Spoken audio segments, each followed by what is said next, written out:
Hello, everyone, and welcome to Gay Men Going Deeper. This is a podcast series by the Gay Men's Brotherhood where we talk about personal development, mental health, and sexuality. Today, I'm your host. My name is Michael Diorio, and I'm very excited to invite Jeremy Russo on the podcast to talk about guilt, shame, and religion. Welcome, Jeremy. Thank you for joining us today. Thank you for having me. Right. So I first want to acknowledge all the brave souls out there who read the title of this podcast and said, yeah, that sounds like fun.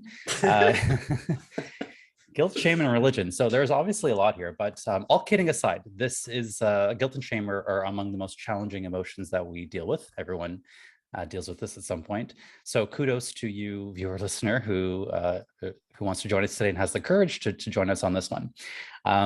This episode is being released actually during Pride Month in June. So for those of you in North America, and it might seem like, why are they doing an episode on guilt and shame during Pride? And I want to acknowledge that it may seem like pride is the absence of guilt or shame, but I beg to differ. I think that pride is something that actually helps us transform guilt and shame to self-acceptance, and that is the reason for celebration. So I think as you listen to this episode and reflect on what pride might mean to you, consider the fact that they may go hand in hand.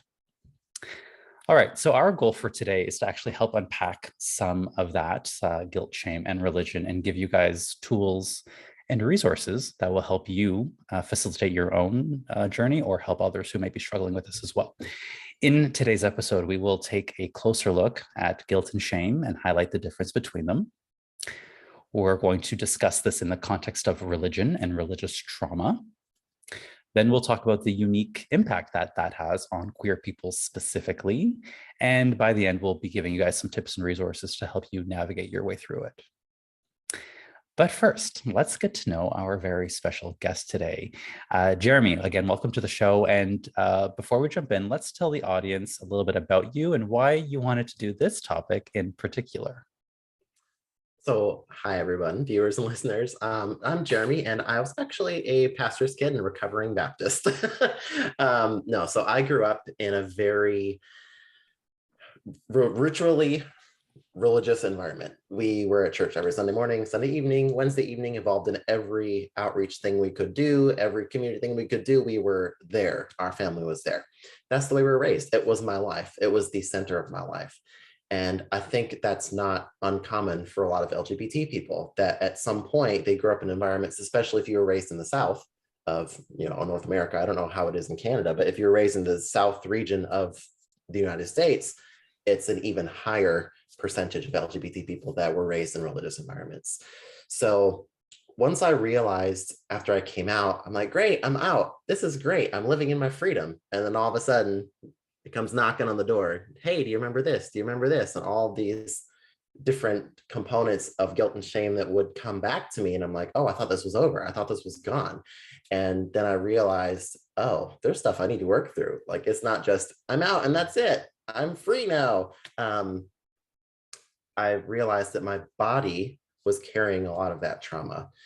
And so it led to some physical illness. It led to mental illness.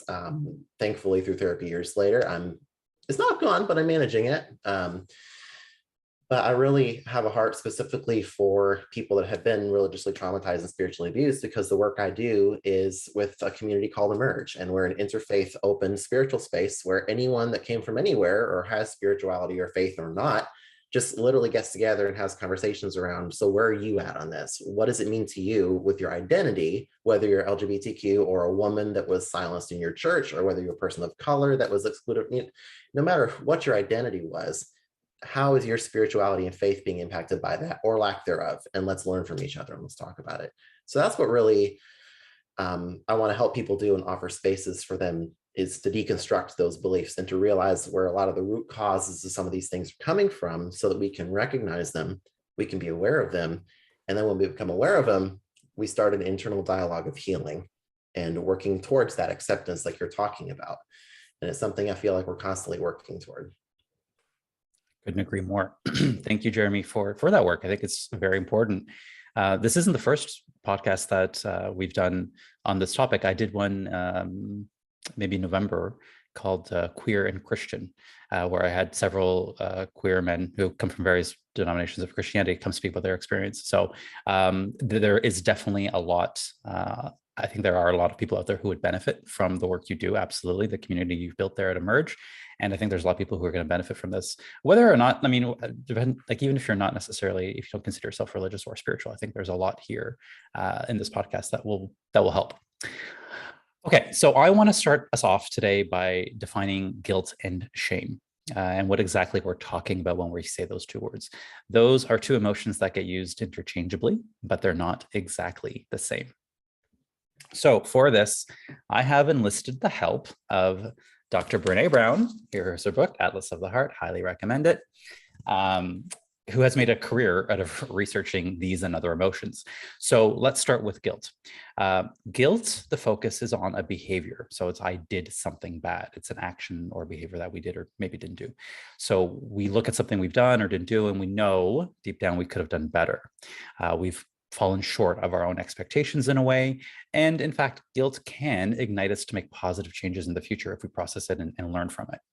So let's look at an example. Let's say you are late, you missed a train, and you're supposed to be going somewhere important and you missed the train. And perhaps if you're feeling guilty, you'd feel guilty because maybe you had a nap and you didn't set an alarm.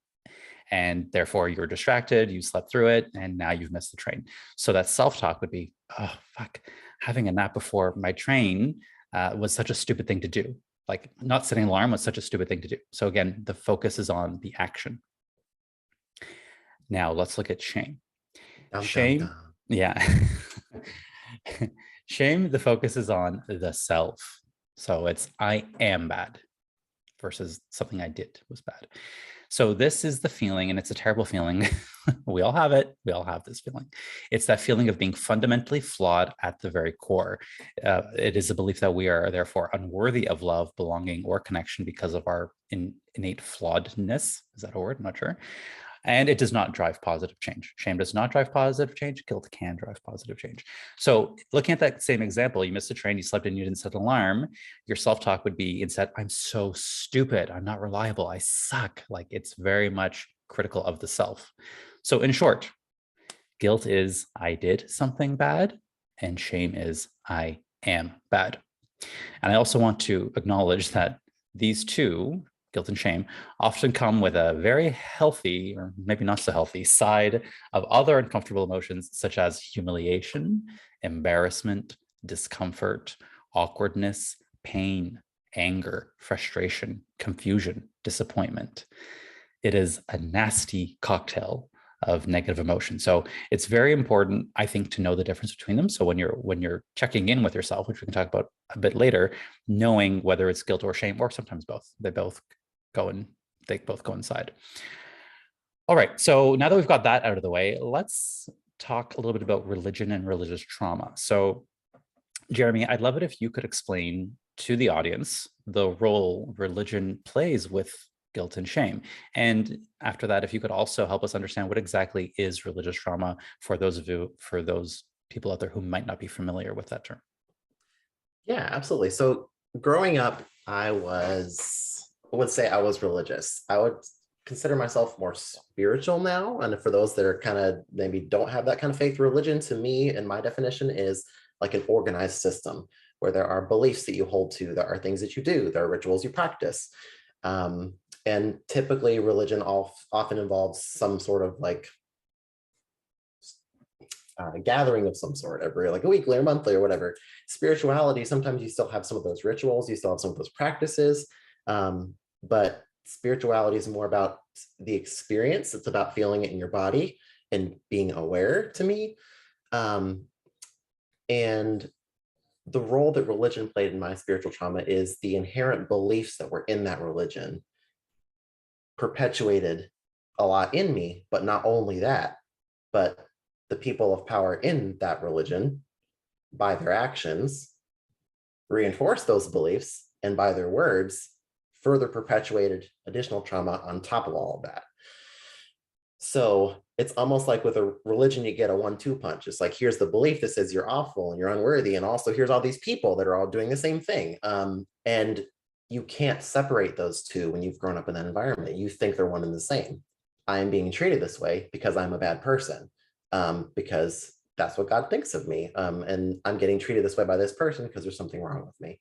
So in your mind, there's a lot in religion that is connected. And until you step out of that religion and kind of deconstruct it, you're like, wait, I can see differences. I can see patterns. I can separate beliefs from people. I can separate some different experiences and say that was not religion. Maybe that was this, or maybe that was this. But at religion at its core, a lot of the beliefs in mainline Christianity for a long time have been very oppressive, whether intentionally or unintentionally, for people that would just continue perpetuating these beliefs and not questioning, should I question this? Maybe there's something wrong here. Maybe something's not sitting right. And a lot of people, when they start venturing outside of Christianity or any religion to go to like mental health therapy or coaching, and they start hearing these common themes of worthiness and acceptance, they're like, hold on, wait a minute. I need to reframe my entire life belief. I need to reframe my entire perspective. So religious trauma and spiritual abuse are two different things to me too. So spiritual abuse is the actions and the perpetual cycle that is continuing to happen. So like you said, guilt is the action. Spiritual abuse is the action. That is the part that most people will end up leaving the church or religion for, is because of those actions. Religious trauma is what results. So religious trauma is the aftermath. There's actually a great definition here that I'm going to pull up from Restoration Counseling in Seattle, Washington. Religious trauma is a group of symptoms that arise in response to traumatic or stressful religious experiences. And there has been an increased, I would say, awareness in the United States among mental health therapists and psychologists that religious trauma is a very specific subset of trauma that has a lot of very deep-seated mental implications. Trauma is all awful, whether it's physical, emotional, sexual, all of those things. But with religious trauma, it's literally all in your head. And so it's literally you trying to retrain your body to change these belief systems that you've held for years. And I think religious trauma is what keeps people from going back to religion, because they're like, that was awful. And even though they may feel like me, when I left religion altogether, I felt a drawing of something. And I'm like, maybe this is just guilt. Maybe this is just me not going somewhere. Maybe this is just this. And for some people, it is just guilt. For me, it was, no, I still feel a connection to something, but I feel like I can't have that because of who I am. I felt a connection to like the divine and the universe around us. And I was still seeing these things. I'm like, I still feel like there's something drawing me, but I don't want to go back because of the guilt and shame. I couldn't separate the two, my beliefs and the actions that happened to me. So to me, that's the difference between religious trauma and spiritual abuse and how they're different. For instance, with my dad being a pastor, the experience I remember most vividly was after I had challenged some beliefs in our church about different things, which sound really stupid to a lot of people that aren't in religion. Like, oh, what version of the holy text will you read? And, what should women wear? And they can't wear pants because that's cross-dressing and blah, blah, blah, blah, blah. And on the list goes. It was just looking back at it, like, that was nuts. But my dad got up the next Sunday after we'd had this whole conversation. I'm like, I don't know if I believe any of this. I'm having a hard time comprehending what I'm learning and what I'm seeing and what I'm experiencing in my friendships and relationships, and that this is really judgmental. I don't know if I can hold these beliefs. And the very next Sunday, he got up and he was literally just railing from the pulpit about, this is the way we are supposed to live. And if you don't live like this, you are going your way to hell. And you are because we are also unworthy. It's amazing that God would even come down to die for you. Like that kind of language, that when we listen to it as from a mental health perspective, like that's really, really, really damaging. And I was so sheltered, even in that sermon, I didn't realize what gay was until he said from the pulpit, gay and homosexual people, like men with men and women with women. And when he said that, I just remember that was probably one of the biggest moments of shame I think I'd ever felt in my entire life. And I was like, oh shit, like that's me. He's talking about me. And like I just zoned out. And like that's I think when my first big depression hit. And they were like, what was wrong with you? I was just quiet for the next 2 weeks. I didn't really say much because it hit me what was going on. And then I'm like, okay, I'm not safe. I need to figure out how I can get out of here. I was living with my parents. And that's not an uncommon scenario for a lot of LGBT people either, whether your dad was a pastor or not. Again, from UCLA law in the South, over like 50% of LGBT people grew up in a religious environment or still Wow. consider themselves religious. And that number actually is likely to increase the older you are. And then also, people of color that are LGBT also have a higher percentage of being religious or having grown up in a religious environment as well. So that's 71%, especially if you're in the South, it goes up to 80%. So this is not an uncommon scenario at all. It's just, I think so many people are triggered by this conversation that it is very difficult to have this conversation with someone unless you've had relationship with them for a period of time, because it has to come from vulnerability, which is intensely difficult. Because when we have been vulnerable in situations like we grew up in, it was hurtful. And we don't want to repeat those patterns. So we just try to deal with it ourselves and think we're alone. And so that's kind of a little bit background story of some of my religious trauma. Definitely not exhaustive. And I'm sure everyone else, even the viewers and listeners that are listening, have their own stories that are just as heart-wrenching, even worse sometimes. But that's some of the background for me of spiritual abuse and religious trauma. Well, thank you for sharing that, Jeremy. I can't even imagine hearing that from any adult, from a pulpit would be very damaging, let alone your own father. Can I ask how old you were at that time? I was 16. 16. Yeah. And I would say, I would think most 16-year-olds don't really have the emotional or mental understanding support to deal with that. So you have to come up with your own self-preservation techniques. And then oftentimes what happens is they might be useful in the moment when you're 16, but when you're in your 20s and 30s, they cease to become useful, but we still use them. And I think that's maybe, am I on the right track to say that that's maybe where the trauma is, like the effects of that abuse? Is that right? Yes. Okay, cool. So let me tell you a little bit about my situation. And I want to ask you kind of what the difference would be. Like, I want to have you tell me what would be the spiritual abuse versus religious trauma. So I was different experience than you. I was born and raised into a Catholic Italian family, went to a Catholic school where I picked up all of the typical beliefs about sex, marriage, men and women, homosexuality that you would about back in, this was the 80s. So for me, it wasn't a particularly religious family. We didn't go to church every Sunday, but we did all the things, weddings, and we did communion and all the sacraments and la la la. And I learned about sex through that as well. So I remember, similar to you, like I didn't even know the word gay at the time. I was like, I don't even know what this means. If someone said that to me, I wouldn't get it. I just knew that I liked boys at the time because I was young, like in my class. So, or I was intrigued of looking at, like, I don't know, mannequins of underwear when I was out shopping with my mom or something like that. Like these things that I just knew they were wrong. Like no one said to me it's wrong to do that, but for some reason I knew they were wrong. So I feel like, I don't want to, maybe it is the word indoctrinated, but like I don't remember anyone specifically saying what you're doing is wrong. I just knew inherently that I was wrong. And there's where the shame came in. I didn't realize, well, first of all, none of that's wrong. I didn't realize that A, none of that was wrong, and then B, that there's a difference between, guilt and shame. I just felt like, oh, I'm in trouble. And I remember thinking, oh, if God could read my mind, if God knows my thoughts, that's what I was taught. God knows what you're thinking and everything, then I can't even think about it. So as soon as like my brain wants to be like, ooh, there's my friend so-and-so, he's looking cute today. I was like, no, take it back. Don't think that, And that put me in a constant state of like mental stress and anguish. Like I can't even think without having this fear, literally, of God being in there and judging me. And then, oh my gosh, what if my teacher finds out, or what if my mom or dad finds out? Like I had no idea. So tell me, in that context, is that even spiritual abuse or religious trauma? I would say absolutely. I think a lot of times, well, let me start with this. So I found a definition of spiritual abuse, ironically, on Christianity Today, and I don't I don't really read a ton of their stuff, but I did like what they said here about spiritual abuse.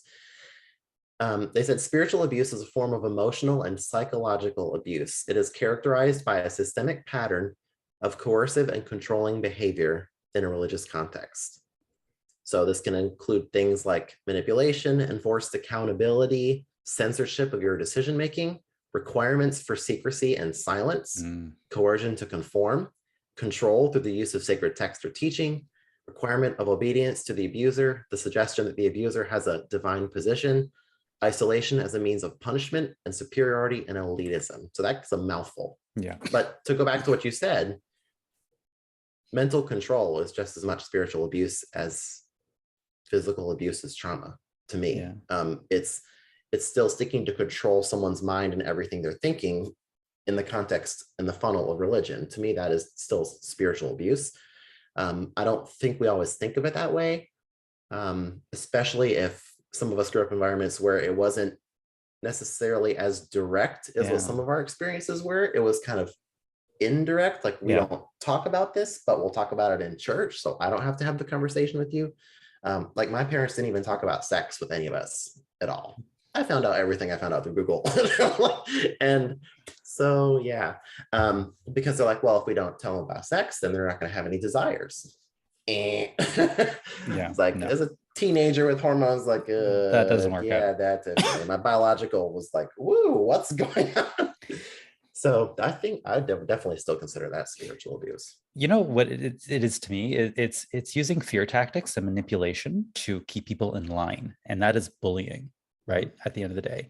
And I'm not saying that people, pastors or anyone out there is consciously saying, oh yeah, I'm going to go there and be a bully to people. I think that oftentimes it comes from a well-meaning place, but I mean, that's what it is, right? Like it's using fear to get someone to behave the way you think they should behave, and it completely doesn't take into consideration their sovereignty, their autonomy, their authenticity, which to me now, those are like my core values, and I can see why they're my core values because it's very much my history.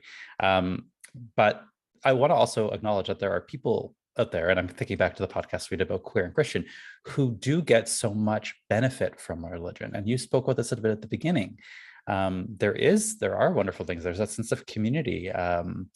And so it can be even harder to think, oh, if I'm different, if I am wrong, then I will be ostracized from these people that I love. I remember thinking like my parents were going to give me up and like throw me away basically because I was, again, I didn't know the word gay, but because something was wrong with me, I'm like, oh shit, I'm not that good. I'm not a good boy. I wanted to always be a good boy. I had that people pleaser in me since I was a kid. And I remember thinking, oh my God, I'm not a good little boy. I'm a bad boy. And they're going to get so mad. And the fear is a very powerful motivator. Do you see that in your community as well? Yes. I remember, talking to a mental health counselor here in Tampa. It was actually not too long ago. I think I told you about this conversation, who was a pastor and left the ministry to become a licensed mental health counselor. Because like what you said, he didn't realize the implications of what he was teaching and the systems of power and dominance and abuse that they were perpetuating in people's marriage relationships, in their friendships. People would find themselves in these toxic cycles of relationships. They're like, what is wrong? And it went back to, he's like, the beliefs that I was teaching them, that they were unworthy, that that they didn't have basic human dignity, that they deserve to be treated with respect. Like, and he's like, and I realized as I'm teaching these beliefs about you are inherently a sinner, God is angry with you, you're supposed to live up to this certain code. And if you don't, if you step out of line, God's going to do this. And then you deserve whatever comes to you. That's another portion of religious trauma. If you do something bad, you deserve everything bad that comes after that. Yes. Which is where a lot of the shame comes in. Yeah. Which guilt and shame to me can feel like a cycle, like they perpetuate each other. And often the cycle goes down. There are some emotions that kind of spiral up, like happiness and joy, and you can, I think, experience more and more of that. But I wanted to kind of reference something, I think it was Brene Brown said about connection. because you mentioned people find a sense of community in religion, Yeah. and honestly, I've talked to some people that grew up in that religion, said it was just easier for someone else to think for me and to tell me what I should do, because life is messy and I'd have buyer's remorse about every decision I made. So they found comfort in being like, this is exactly how you're supposed to live. Just tell me how I'm supposed to live. I'll come to you, I'll confess, I'll give you my money, and then I feel like I'm at least worthy of something. Hmm. Um, and the irony is guilt and shame are the total opposite of connection, but yet the church is using guilt and shame to bring people to the church in like this weekly cycle of, this is why you need to come back, because you're an awful person, you need to confess your sins, you Yes. need to do these things. So and that's when people get caught in that cycle. That's when there's a lot of like depression, hopelessness, things like that sets in, because they're like, how do I break this cycle that I'm in? And there's a book I read called Zen and the Art of Happiness by Chris Prentice. And he talks about, even in science, our bodies, when we feel emotions, will create receptors for that emotion. So if we feel sad, our body is creating more receptors for sadness. Wow. And so our body then becomes hyper attuned to that emotion. And after months and months and months and months and months of feeling that emotion, we can insert guilt and shame here. After being, our bodies being so attuned to that sense of guilt and shame, we can literally take anything from anywhere and interpret it into guilt and shame. Yeah. And our bodies are so highly sensitive to that any little thing, we just spiral down into guilt and shame. And so I think that's, unfortunately, some people don't intend that structure to be what it is, but I think there are just as many people that do intend that structure to be what it is and realize what they're doing. Yeah. There are many megachurches down here. I don't know if up in Canada, many megachurches down here where it was people start in leadership of a church started becoming aware of what the pastor was doing, how he was talking to people, firing people, literally going to their house and physically assaulting them, like awful stories. And once they saw that, they're like, this is a system I don't want to be any part of whatsoever. And they knew what they were doing. My dad, I feel like, was more on the side of, in spiritual abuse, they talk about this like divine appointment, like the person is a divine like authority figure over you. So who are you to question that? And I feel like he was that, like, this is my divine appointment to the church, so I have this huge responsibility to keep these people in line. And so he felt, as a sense of guilt and shame and obligation to God, that this was his ministry. This is what he was supposed to do. So guilt and shame from him was, oh, I did all these awful things in the past, so now I'm going to spend my life in service to God. Caused him to step into ministry in a pastor position somewhere and unknowingly continue to perpetuate this. And it can be a generational thing too, guilt and shame. And toward the end of his life, there were little moments where I could sense that there was a lot of regret for not being aware of what he was doing, which I've heard from a lot of pastors. A lot of this, a reason a lot of them are leaving ministry down here is because they're like, I had no idea I was perpetuating this. I had no idea these beliefs were like damaging so many people, and I can't do this anymore. So that's an act of courage on their part. It's a very brave thing to do. Yeah. So we've been talking a little bit about the impact on queer people already in our own personal stories, and we've seen, and I want to dig deeper on there. Something that you had said really struck me about using religion and as like, you deserve the pain that's coming to you kind of thing. Again, I'm going to speak to my personal experience growing up in the 80s. My first understanding of HIV and AIDS was that this is a gay disease and God is effectively, this is what they get. This is what they get for doing what they do. And it was terrifying for me growing up, because on some level I knew that I was that. Again, I don't know consciously if I knew that, but on some level I knew that was me.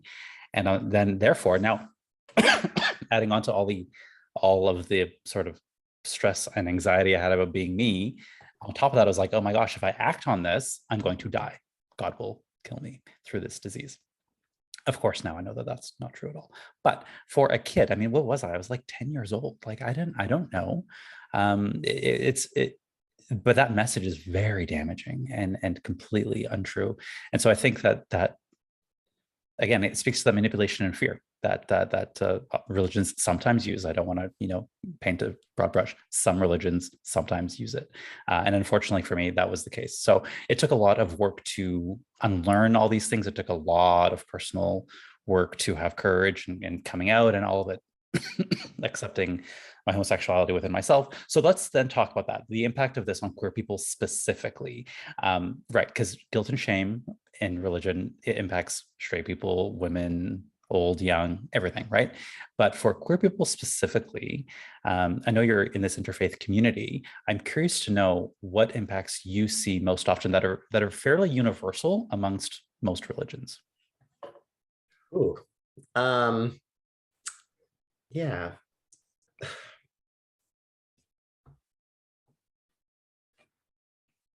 I would say probably which is not going to be a shocker to anybody, the number one thing I've seen in probably every queer person I've met is this lingering sense of unworthiness. Yeah. This like residual, like I can't kick this feeling. And there's a whole other conversation about like mental health access to marginalized communities. That's a whole other conversation. And the sense of unworthiness runs like so very deep. Some of these people I've known for years, 3, 4 years, 5 years, and to this day, it's still like a constant battle that they struggle with on a very deep level. To where I'll even give them a compliment or say something to them, and you just see them cringe, and it just like my heart was like. And me as the person that wants to help everybody heal, I'm like, how do I do this? How do I fix this? And I'm like, you can't, like, this is their journey. You can support them. Yeah. So unworthiness, trauma is in virtually every person I talk to. There are some people that grew up in environments that I've personally known that had very supportive environments in their family life, but then at school or in other situations, they still dealt with that whole, name bashing, queer bashing type of environment. So there's trauma from that.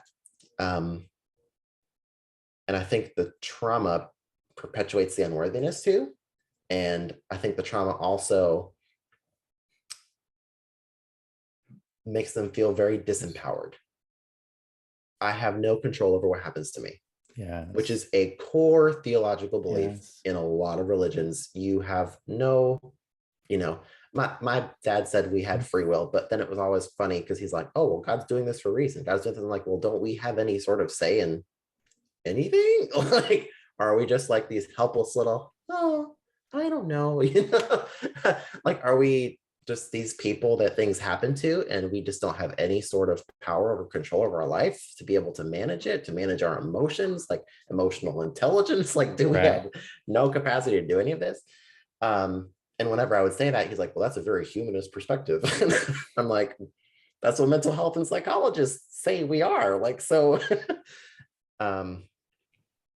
so unworthiness, a common thread of trauma healing. Yeah. And often that trauma can perpetuate other trauma, either in their relationships or in their family relationships, or taking it on other people, which then causes trauma for other people. And just very like disempowered. They question all their decisions every single day. They never know if they're making the right decision because they were taught they're not capable of making a right decision. And literally every emotion like that, like you can trace back to a belief that they grew up with. And that's when I was talking to Thomas Hanna, who was with Tempest Counseling here in Tampa, Florida. Shout out to Thomas. And I had this whole conversation with him about like beliefs that he taught and then the outcome in people's mental health. And I taught this belief and here is the outcome. I taught this belief, here's the outcome. Like you can draw a line, like a straight line to all these things, which is like people are like, oh, well, it's not the religion. It's, the people you grew up with. I'm like, I would say it's often both. Um, because when you are taught to form your belief around this and not question it, your actions always come from your beliefs. So if you believe you're unworthy, your actions are going to come from that. If you believe you're an awful and terrible sinner that just can never do anything right, you're going to feel like you can't do anything right. Like it starts with your belief system. And so if you have this set of beliefs in religion, your actions are going to come out of that. So I would say it is often people in the relationships you grew up with, but it also is the religious beliefs that we held. It was the religious beliefs we were taught that perpetuate a lot of this guilt and shame for us. 100%. That's you're speaking my language. That resonates fully for me. And like, how can you, if you believe you're fundamentally flawed and not good, how do you trust yourself? How do you trust your decisions? How do you trust anything? And then again, it goes back to, okay, well, I need other people to tell me what to do, or I don't know what I'm doing. It's disempowering. That definitely was my experience.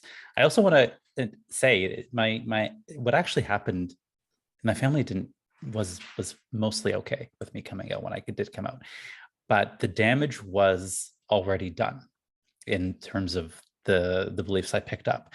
I would have loved it, and I encourage all parents now listening to this, or even doesn't have to be a parent, any adult that has a child in their life, to remind people that you could have conversations about sex, sexuality, all these things, and should have these, because it might be like my case. My parents, they weren't even that religious. They didn't care. They didn't think that homosexuality was a sin. They didn't believe that at all. But I picked that up at school because, they kind of gave the task of learning sex health and sex ed to my teachers, who then put that kind of those beliefs in me and a lot of other people in that Catholic school system. So I think there's something to be said about that too. Like, parents can have their own views and share them with their children or nieces or nephews or whoever that might be. That would have deeply helped me, and it would have probably let me come out a lot sooner. And I was very lucky. I know that that's not always the case. I admit that I'm lucky that my parents were, for the most part, very accepting. And well, I think, to speak to you a little bit, just personally, I think I've talked to people that, like one of my best friends, Mike, he's like, I feel just awful when you tell me your story. Like, I feel bad that I didn't go through worse. I'm like, no, I'm like, that's survivor's guilt. That's still guilt. Yeah. I didn't have it as bad as you did. So, oh my gosh, I'm so sorry. Like, no, we Solid all point. have stuff that we work through. So I just wanted to speak that to you. Yeah. Thank you. You still have your spiritual abuse that you deal with, and it's may look different than mine. There may be similarities to mine, but everyone has, as queer people tied to religion, what makes it harder is the beliefs are tied to our like core identity, like that we hold. So we're all humans. That whole argument, oh, our humans, we just need to love each other. Yes, but we all have our own identity as well. And when someone continually perpetuates a belief that says you as your fundamental core self will never be loved, you as your fundamental core self and who you are needs to be changed. Like I don't even still know how to respond to that sometimes. I'm like, you've just got to be open to a conversation. If you're not, I don't know if I can have that conversation with you, because um I went through conversion therapy um all of a month, and then I left um because I realized in my core being, I realized this is not going to work. Mm-hmm. And well, you believe it's not going to work. That's why it's not going to work. No, I know in my intuition, this is not going to work. This is making this worse. This is sending me into depression. Um, this is making me have suicidal thoughts. I cannot go down this path. I This is not something I can change. Um, and so when you hear people be like, "Oh, I believe it's a sin, but I'll still love you," I'm like, "But you're still going to be acting out of that belief that you believe we're inherently sinful. Like whether you realize it or not, you're still going to come from that place that says you're still a sinner." And which is why there's been so much conversation in mainline denominations about this. This is a fundamental belief we have held for thousands of years that is wrong. Yeah. And why you see denominations starting to split, because they're like, well, let's accept them. There's nothing wrong with them. Hold on, this is not the way we've always done it. That was pretty heavy. But yeah. Thank you for sharing that. Yeah. How old were you, if you don't mind me asking? I was in college, so I was 22. Okay. And when you left, were you able to leave on your own accord? I Okay. actually, yeah, I just Good for you. walked out the door. Good for you. Yeah. Like, I'm not coming back. Yeah. Is that here in Canada, we've only recently made it illegal. Is that something that's still legal, a legal practice there? It is in certain states. Okay. And even in states where it is illegal, there it's become a very hush hush thing. Like you have Yeah. to get a referral for it. You have to know someone that will know someone to know someone. There's levels of filtering you have to go through because there was one that we became aware of as Pride, and we call them. Like, and we tried to be like, oh, we have this kid, we have, this going on. We need to know where we can send. They wouldn't give us any information because they're like, oh, well, no, you have to go through an intake program. You have to go through a referral program. Like there's very secretive. So there are still areas, I would say, venture to say in the South in America that still do that. And in states where it's becoming illegal, there's still that undercurrent of trying to mask it under something else. Major Well, churches like Bethel actually have a conversion therapy program. They just say, we just won't force anyone in there. You can go in there if you want to. And I had the biggest problem with that. And I told someone, I said, see, that's still wrong. I said, here's my problem with that. You're still telling them that they can fundamentally change who they are, which is not true. It's just not true. I said, so I'm like, I still have a problem with that. Even if you're not going to force someone in there, even having it there is a problem because there's still this lingering, oh, well, if I want to try to change, if I want to try to be normal, I can go to this program. When I came out of the program and I left the church, actually, I left the church, didn't even talk to anybody. I just completely left. They sent me a letter. And it's like, we want you to come back to the church for church discipline. And so we can vote you out. Yeah. And so I called the pastor and said, no, fuck yeah. no. Amen, Not sis. subjecting myself to that humiliation. I said, because I have come to peace with who I am. And I believe God loves me exactly as I am. Yes. And the letter said, we vote you out of the church, not just that church, like the church. And I got the biggest kick out of that because I'm like, really? That's just terrible theology because you can't really vote someone out of a church. Like the church is universal. Like you can't just, oh, you're not a part of any of these religions and spiritual communities anymore. It's like, no, that's funny. Yeah. Well, so be it. So yeah, so let it be and just. I think a red flag is secrecy. You mentioned this a few times. We know that shame thrives in secrecy and in darkness. Yes. And a lot of churches do this. It's all secret, right? Like even with confessing your sins in the Catholic Church, it's done when you can't see the priest and they can't see you, and that should be a big red flag for anyone. As soon as something needs to be hidden or is shrouded in secrecy, red flag. Shame is there. There's something like they're using shame as a manipulation tool, and all these things. So I think I credit Brene Brown and the work that she's done because I think that and it's not just her, but as we are becoming more aware of how these things work, we are able to, yeah, like you mentioned, some pastors are able to say, hey, wait a minute, start poking holes in these beliefs we've had for so many years. And just because we've had them for so many years does not mean they're true or correct. And to add to what you said about secrecy, that level of vulnerability, especially for people that have been traumatized and abused in whatever way, but in this specific instance, because of their identity or because of their religion or their spirituality, they feel like they still have to keep those things a secret, even when they find someone that they could share those things with, because there's that potential or that thing in the back of their head, oh, they could go tell somebody else. They could go tell somebody else. Like when I came out to one of my best friends at college, he went immediately and told the pastor. That's how I got into conversion therapy. Because I said, don't tell anybody. I just feel like I need to pull this weight off my chest. Like, I'm gay and I don't know what that means. I don't know. I'm like, can you just please not tell anybody because I'm not ready to be outed. And the story goes. So that created a pathway in my brain that says, you can't share anything private with anybody because they're going to betray you. So especially at Emerge, you're working with people in any spiritual space that it takes a lot of intentional relationship and trust building to even get to the point where we might even be able to consider having vulnerable conversations. Because those pathways have to be rewired, and they have to learn, they have to relearn how on their own to discern healthy relationships, trustworthy people. And they're trying to learn that while questioning their decisions. And there's so much that goes into that. That's like a first recommendation: go to a mental health therapist, please. Like, we will get you connected with people who will. But it's just unfortunate that it's taken me this long to even share some things, like with my husband, and he'll be like, wow. I'm like, yeah, I just had in the back of my mind that you would just walk away, or that this would just end everything, or that if I said I made a mistake, or if I said I did this, or if I said I thought this, that would just be it. And you'd be like, okay, can't deal with you anymore, you're too messy. And even my best friends, and he's like, like, I'm like, and I know in my heart that's true, but my mind was perpetuating these lies still about what would happen. And none of them happened. So that's good. Yeah, that's good. So Jeremy, you were saying earlier about the book that you read, and how these emotions create these receptors, and as you feel the emotion more, creates more receptors.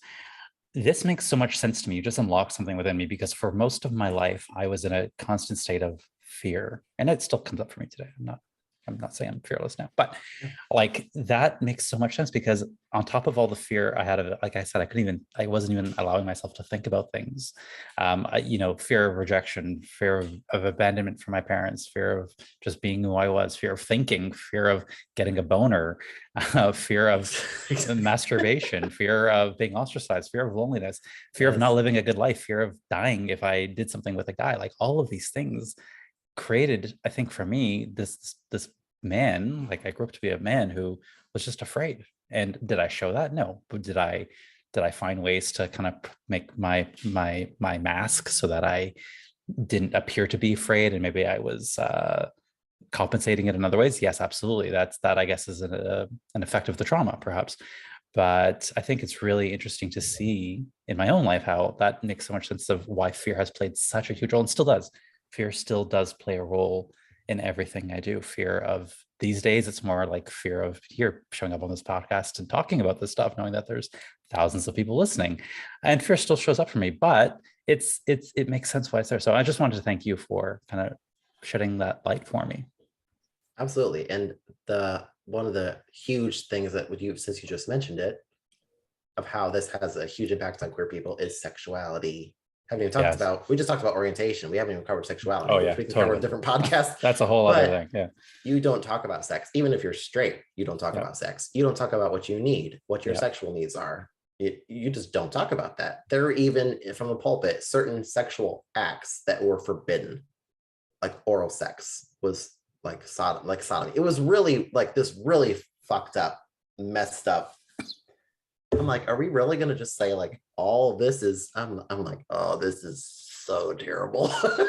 Yeah. But then there's that whole feeling of queer people, well, I'm just going to be a sinner anyway, so I may as well just go do whatever I want sexually, which is like, which is what I did. Same. I had no framework for STDs. I didn't know what HIV and AIDS was. I just went out and had unprotected sex for years. And I was just like, what's a condom? I didn't know any of that. No one taught me that. Because we didn't talk about any of that in the church. I didn't know about.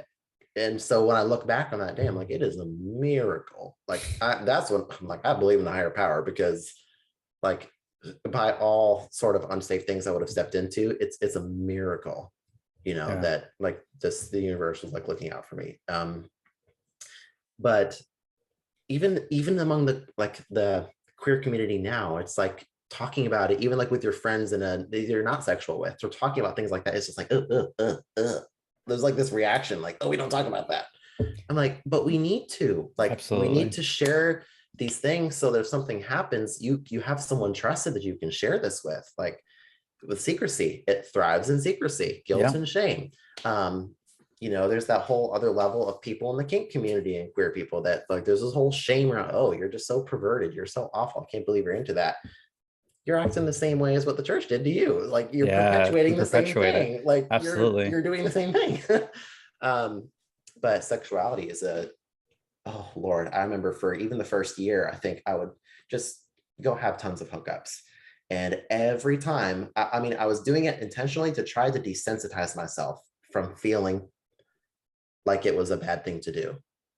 Like I was trying to do it so much. I'm like, eventually I'm going to have sex with someone and I'm not going to feel guilty. I'm not going to feel shameful, and I'm not there yet. So I'm going to keep doing it.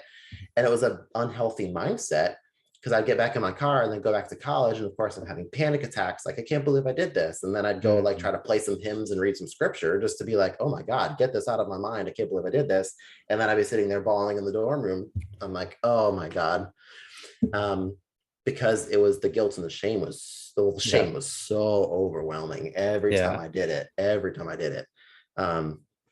So the impact on sexuality, thank God for sex therapists. Yes. Thank the divine for sex therapists that destigmatize this. But that's another huge impact it has on queer people and religion, and not talking about sex, not talking about the dirty things or pleasure or your needs. And there's still so much to be done. There's still so much to be done, right? Mm-hmm. For me, it was my earliest memories were, again, masturbation. I mean, like most teenage boys, a lot. And I tried so hard to not think about guys or whatever. But of course, that's what got me off. And every time I did, I felt so guilty. Like, you take away this beautiful experience of an orgasm, and like completely, for me, that was met with guilt and shame. So orgasm to me equated guilt and shame. And what effect is that going to have on my sex life growing up? A lot, right? So every time I did it, I was like, okay, I promise I'm not going to do it again. I promise I'm not going to do it. I promise that's the last time, until like 2 hours later when I was doing it again. And so, yeah, I mean, it's a very solid point. Again, I had to unlearn all of that, thankfully, and I did. But yeah, it has far-reaching. We could make a whole series of podcasts about the impact it has on queer people. And like, even like for masturbation, I was doing it and I didn't even know what it was called. That's how I know that, like, and I'll tell people now, I'm like, you think that not educating your children on sex is actually going to help them? I'm like, it's not. I was the most sheltered, didn't have internet access boy, and I figured out how it works. I'm like, and Human in nature. that environment, Yeah. it's who I am as a human being. And even to this day, like, I'll admit we all do it. Let's just admit we all do it. And I'll do it. And I'm like, oh, like there's this whole like, oh wait, hold on, nope, that's not bad. That's not bad. Yeah, that was pleasurable. Like, so it's still a thing, and I think we need to talk about that. Absolutely. And the impact that maybe some religious beliefs have on that, and how we can start supporting each other in.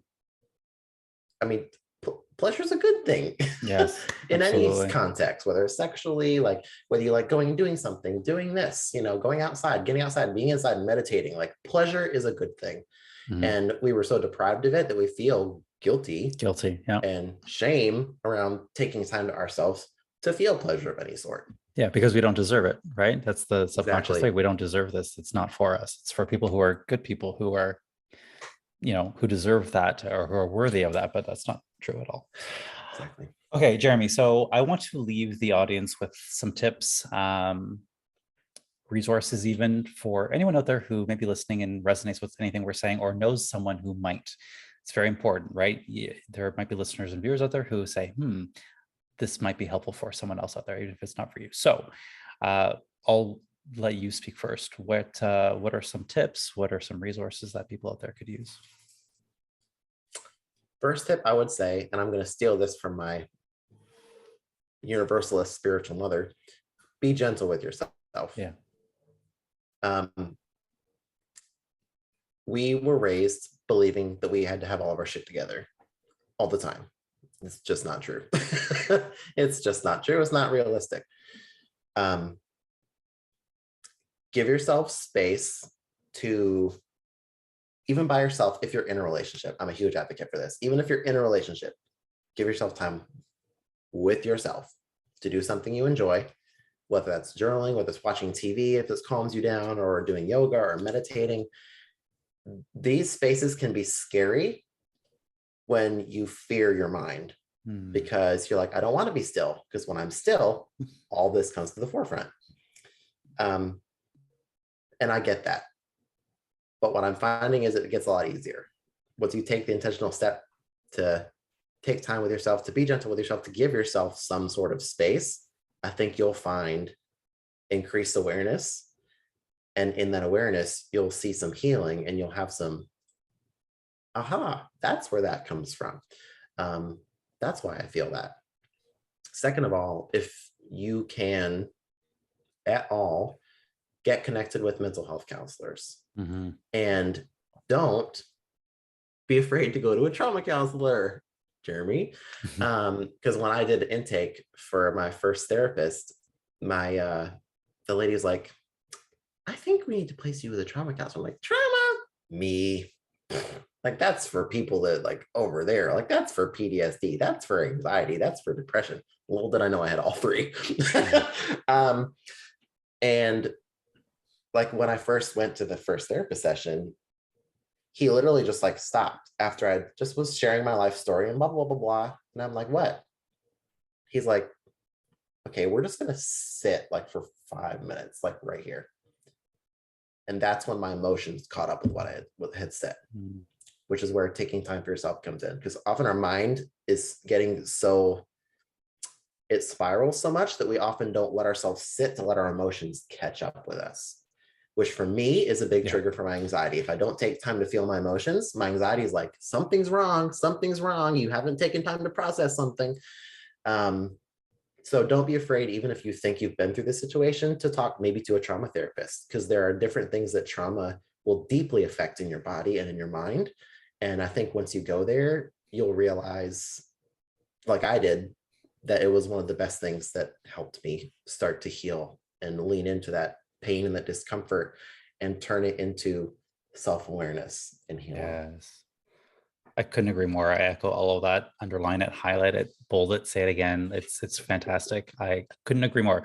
We talk a lot on this podcast about feeling your feelings. There is so much more harm in numbing and ignoring them than there is in simply just feeling them. And that's the irony of it all. Like if we find a way to process it, and yes, finding a therapist or coach or someone out there, there's so many mental health professionals who can help, because we're not taught that. At least I wasn't taught how to process emotions, but that is the only solution that lends itself to a positive outcome, right? Numbing doesn't help, makes it worse, could lead to addiction even. Ignoring doesn't make them go away. You just ignore it and you end up acting out of these emotions. So yeah, I would just want to underline that one again. So I wanted to answer this in 3 parts. So we talked about guilt, shame, and then religious trauma. So as a coach, I deal a lot with guilt and shame. And in some aspects, I've had some clients who have had religious trauma and spiritual abuse. And thank you, Jeremy, for giving me those terms now. So with shame, it's going back to what we said earlier. Shame thrives in the darkness, and as you keep it hidden away, it will only grow.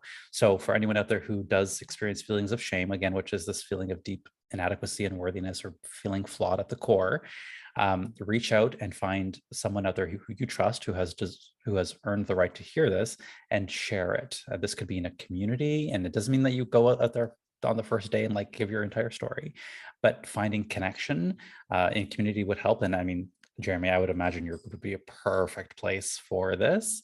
You can tell us a little bit more about that at the end. But yes, finding a place where you can share a little bit of your story for shame.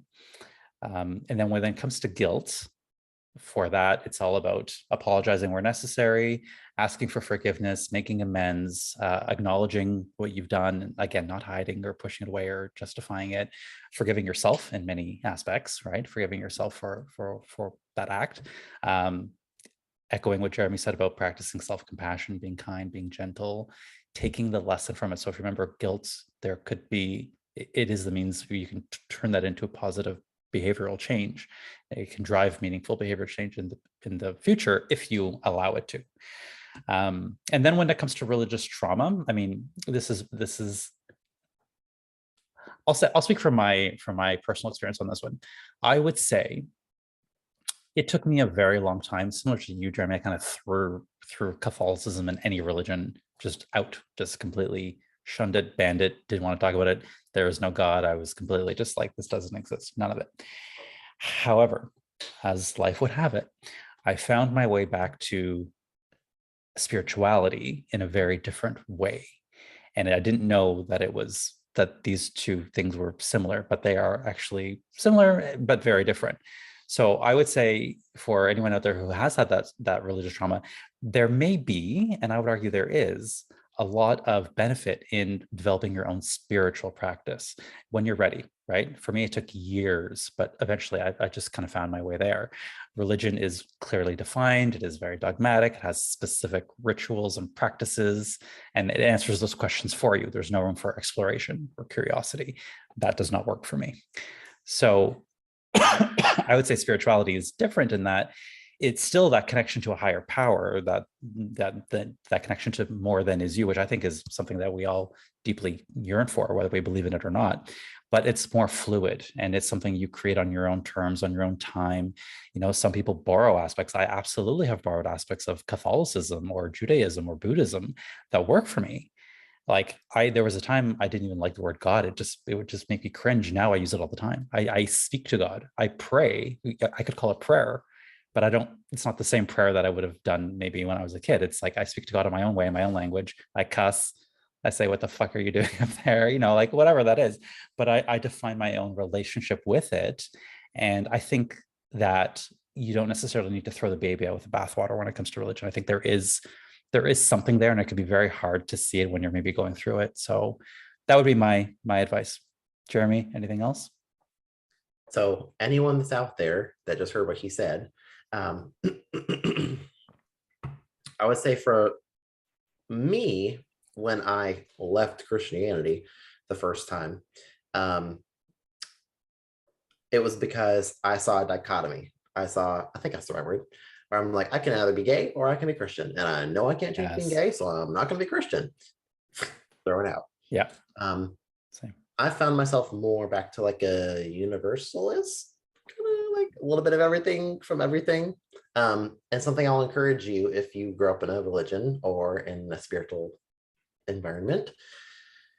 I've learned that any good religion, any good spiritual practice will have the common things that are good for us as humanity, that things that mental health psychologists and spiritual trauma experts agree: loving yourself, loving others, drawing boundaries, taking care of yourself. Any good religion or spiritual practice will cause those things to be in your life. Anything that you're in that you're finding is not doing that, take a step back and ask, okay, what maybe about this is not putting, to use the old good Baptist word, the fruit that I'm wanting to see. And when you're looking for that spiritual practice, it's whatever resonates with you. Yeah. I tend to use the divine a lot because to me, the divine is like not only God, but it's like all of everybody, the connectedness of everybody. It's the earth, it's everything. Yes. All of that is sacred.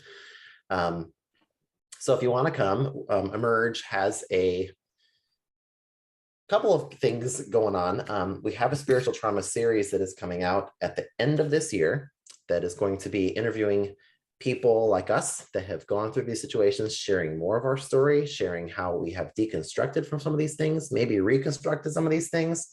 We'll have some ex-pastors on there. We'll have an ex-pastor who became a licensed mental health counselor. We will have people who have completely left all faith and spirituality. We will have people who are still in faith and spirituality. We'll have people that are in between, and all of those are valid options. I just want to give you permission to feel that. Yeah. From someone who considers themselves spiritual. All of those things are valid options. So we just want you to hear everyone's stories, and maybe in something that you see, you'll resonate with something like, okay, that I feel like that is where I want to go, or that's resonating with my spirit.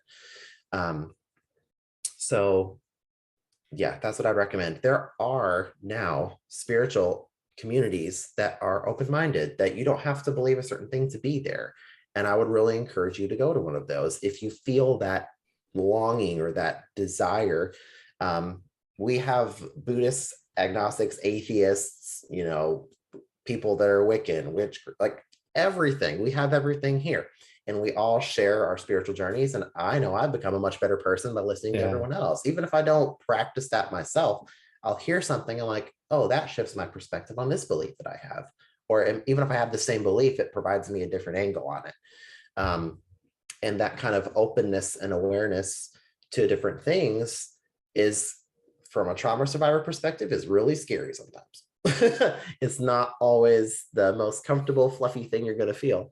Um, but with mental health help, with a good supportive community, good supportive friends, you can thrive and you can Yeah. find the lane that you're going to resonate with and that you're going to connect with the divine or God or the universe or whatever you find to heal. And really, if we all do that and start breaking this cycle of trauma, there is so much hope for the next generations to come. If we start breaking this and becoming aware of this and saying, okay, this is going to stop first with me. This is going to stop with my life. And then it will affect the people around you. Even as I've come out and went to mental health therapy, a lot of people that, excuse me, I don't know why, that I went to college with, they're like, I was watching you the entire time. And I was waiting to see how this would work out. Because they're like, we were always told that something terrible would happen to you. You know, God will strike judgment down. Like, and Yeah. we're watching you do all these things, and we're like, well, he looks like he's fine. Looking outside of the cage of like religion, being like, well, they look great, they look free, and I make a joke about it, but I really cry when I read those messages, because it's confirmation over and over again. When you embrace yourself, when you embrace your healing process, when you find people to be vulnerable with, people are watching, and that energy will affect the people around you. It will affect you, it will change you. So lean into it. Thank you, Jeremy, so much for your work in this space. I think it's incredibly important. So where can people find you? Me personally, Jeremy Russo on Facebook. It's at Mystic Spiritualist on Instagram. If you want to kind of get connected with Emerge and kind of the spiritual trauma video series we're doing, that is Emerge NWC on Facebook. It is at Emerge Community is the username for that. And on Instagram, it is at Emerge NWC. So we've actually posted some of Michael's Willismo coaching things too. So there's some cross posting going on there. Yeah, I love it. Thank you. Because if you need a space or someone to talk to, you're like, okay, just no judgment, I need to vent, or no judgment, I need to think through some things, reach out to us. And even if you're not in our vicinity, if you want to find an in-person spot somewhere, we know people across the nation. There are obviously people up in Canada that are going along the same line. So we can connect you with people who will help you find maybe at least resources to let you make the decision on what you want to do with that information. But reach out for resources anytime. Absolutely. And everything they said, we're going to put that in the show notes of the podcast. So whether you're watching on YouTube or listening to us on the podcast, I'll have all these links and all these handles there. So don't worry. Yes, please feel free to reach out to Jeremy or myself to, talk about anything. We can point you in the right direction. Even if we aren't necessarily able to help you, we can definitely give you some resources. So don't be shy. Okay, so I wanted to thank you again, Jeremy, for joining us and sharing your experience. I think this has been a very useful and helpful episode for a lot of people out there. Viewer, listener, if you are tuning in still and you joined us for this lovely conversation and like what you heard, please give us 5 stars and leave us a review. You can also subscribe on YouTube if you haven't already, and click on the little bell so you get notified each time we release a new episode, which are every Thursday. Check out the show notes as well if you want to become a patron of the show. And if you're not already in our private Gay Men's Brotherhood Facebook community, please join us there. We have over 5,000 people there. And also, if you want to take your personal development to the next level, please join the Gay Men Going Deeper membership. You'll have access to coaching videos from myself, Matt, and Callan. We have 2 courses, Building Better Relationships and Healing Your Shame. Perfect for this. And we do monthly coaching calls, as well as having an awesome community of men who really want to take their personal development to the next level. So thank you again, Jeremy, for joining us, and we'll see you all next time.